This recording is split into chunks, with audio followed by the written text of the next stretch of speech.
2024ની જે યાદી જાહેર થઈ એમાં આ વર્ષે 31 ભારતીયોનો સમાવેશ કરાયો છે।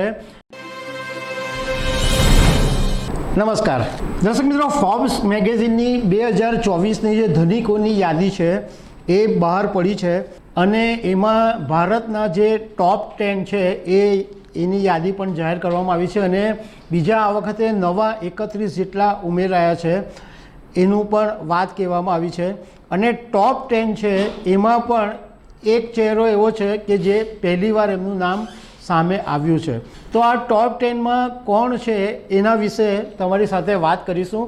મારું નામ રાજેશ શાહ છે અને તમે જોઈ રહ્યા છો ખબર છે.com।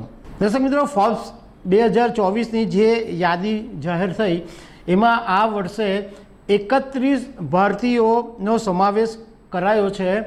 ગયા વર્ષે ભારતની અંદર 169 અમીરો હતા, આ વખતે એ સંખ્યા વધીને 200 થઈ ગઈ છે।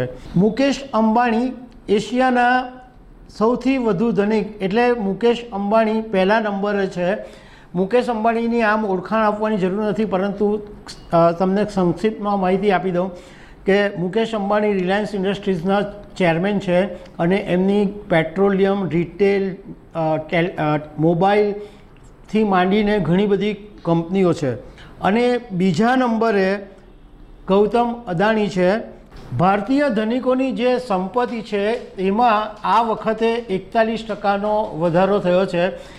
દર્શક મિત્રો, આપણે ઘણીવાર જોઈએ છે કે ભારતની અંદર આ જે અમીરો અને ગરીબો વચ્ચેની અસમાનતા વધતી જ જાય છે, કારણ કે અમીરો વધારે અમીર બનતા જાય છે અને ગરીબો વધારે ગરીબ બનતા જાય છે। આ યાદીની અંદર પહેલી વખત એવા અમુક નવા નામો આવ્યા, એટલે ટોપ 10માં નહીં પણ અમીરોની યાદીમાં। એમાં નરેશ ત્રેહાન છે, રમેશ કુંટીકન્નન છે, રેણુકા જગતિયાન છે, આ બધા નવા નામો છે।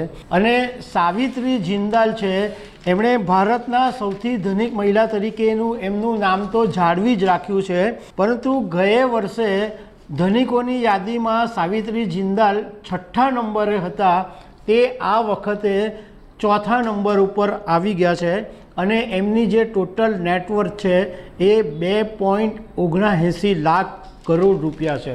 ફોર્બ્સ 2024ની જે યાદી જાહેર થઈ છે એમાં ટોપ 10માં કોની કેટલી નેટવર્થ છે એ આપણે જોઈએ તો મુકેશ અંબાણીની 9.68 લાખ કરોડ રૂપિયા છે, ગૌતમ અદાણીની 7 લાખ કરોડ રૂપિયા છે, શિવ નાદર HCL ટેકનોલોજીના એમની 3.70 લાખ કરોડ રૂપિયાની નેટવર્થ છે, સાવિત્રી જિંદાલ ઓપી જિંદાલ ગ્રુપના ચેરમેન છે અને એમની 2.70 લાખ કરોડ રૂપિયાની એમની નેટવર્થ છે, દિલીપ સંઘવી 2.22 લાખ કરોડ રૂપિયાની નેટવર્થ છે અને દિલીપ સંઘવી સન ફાર્માના સ્થાપક છે, સાયરસ પૂનાવાલા એમની નેટવર્થ છે 1.77 લાખ કરોડ રૂપિયા અને સીરમ ઇન્સ્ટિટ્યૂટના સ્થાપક છે।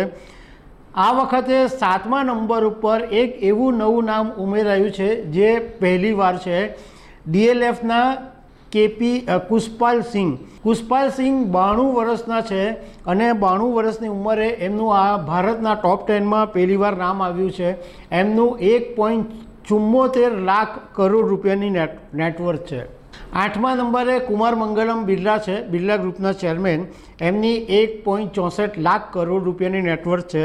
9મા નંબરે ડી માર્ટના રાધાકિશન દામાણીનો નંબર છે, એમની 1.46 લાખ કરોડ રૂપિયાની નેટવર્થ છે અને 10મા નંબરે લક્ષ્મી મિત્તલ આર્સેલર મિત્તલના માલિક, એમની નેટવર્થ છે 1.36 લાખ કરોડ રૂપિયા। તો દર્શક મિત્રો, આવી અનેક વાતો સાથે અમે તમને મળતા રહીશું। Thank you very much.